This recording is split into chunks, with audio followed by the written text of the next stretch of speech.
Hey y'all, this is Brett, and tonight I want to talk about living out in the country, at least a little bit. Maybe not too far out, because there's always a balance between things, and you've got maybe your really dirty, polluted, crime-ridden city, and then you've got your really boring, like there ain't nothing to do and you're going out of your mind because you're clear out in the middle of nowhere and you're stuck thing.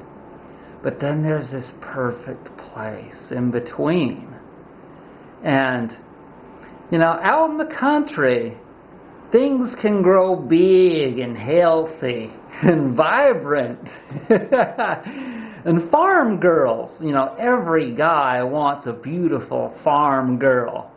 With nice hips and big breasts and a nice smile and beautiful skin, But she just ain't too smart, but she'll do anything for you.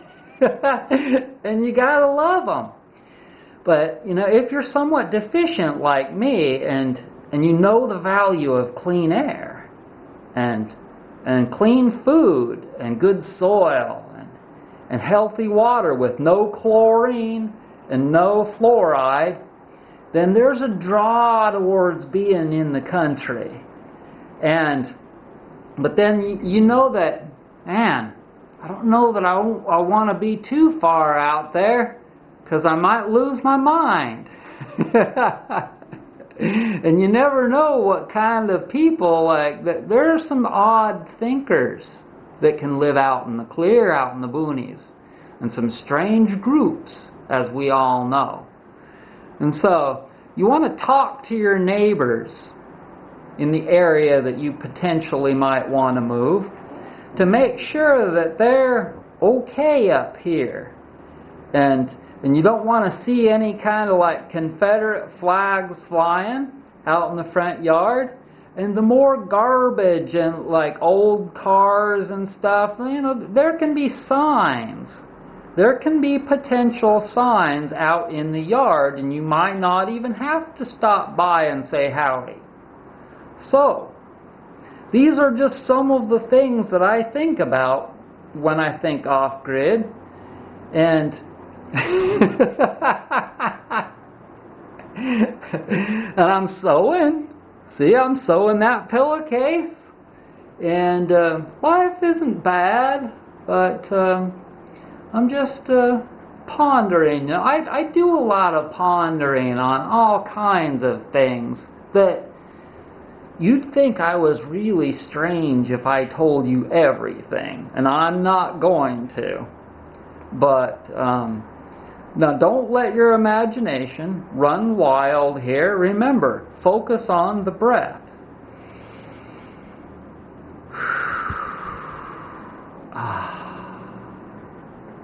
Now, some other things that you might want to think about are, can I really live out in the country? Because some of the things that you would do if you were a vegan and you didn't have to grow your own food, because you could just drive, say, an hour into the co-op, pick up all the food that you needed, and then drive back. And you've got an income from something that you do at home, like sewing or something.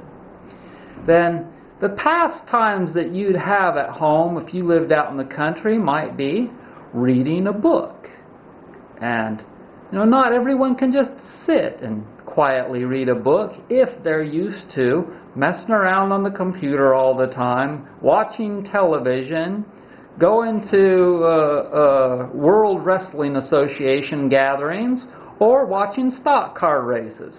You just might not be in that calm of a mode.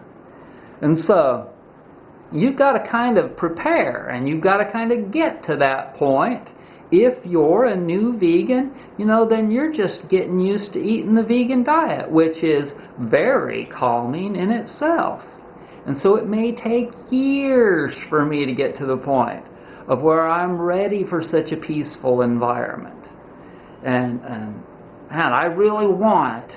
I really want it, and I really want to get to the point of where I'm really accepting of all people, because, you know, the people out in the country, they're not the most progressive. And they're not like Asheville, where the motto here is Asheville anywhere way you like it. And everyone is just like, you can have green hair, you can have red hair, you can have any kind of a piercing hanging out of your nose, anything you want to here. You can be gay, lesbian, straight. You don't even have to have various body parts that most people would think were normal. And so, to move out to the country, you got to be all good. Now think about this. How about moving to Costa Rica? Now, in Costa Rica, most of the people there are Catholics, and we know how progressive they are. But there are certain things that are very kind of nice there, and that they don't really eat a lot of meat because they don't have a lot of money, and it's very expensive, and gas is really expensive, and that's actually a good thing, because you see, if you're somebody that doesn't like to breathe carbon monoxide and knows that that's a major part of the illnesses that people have, then you're just not all good with gas burning, and you like it when those prices rise. And, you know, there's no military there because they don't believe in having a military. Why? Well, the United States will protect them from anything. There are various big brother countries that protect everyone. And so, if you've got that, then why spend all that money on having a military? And so there are certain advantages there, and if you've got an income and you can speak Espanol, if you can speak Espanol, and if you can live out in the country a little bit, and if you can put up with, if you can groove with the culture, they'll probably love you. Like, if you've got money, they'll be like, "Oh, hello, amigo. What can I do for you?" They'll be like, they'll be hounding you too. They'll be like, "Do you want to buy one of these hats? I've been to Mexico many times. Would you like to buy one of these? Oh, I have these for you. Can I polish your shoes?"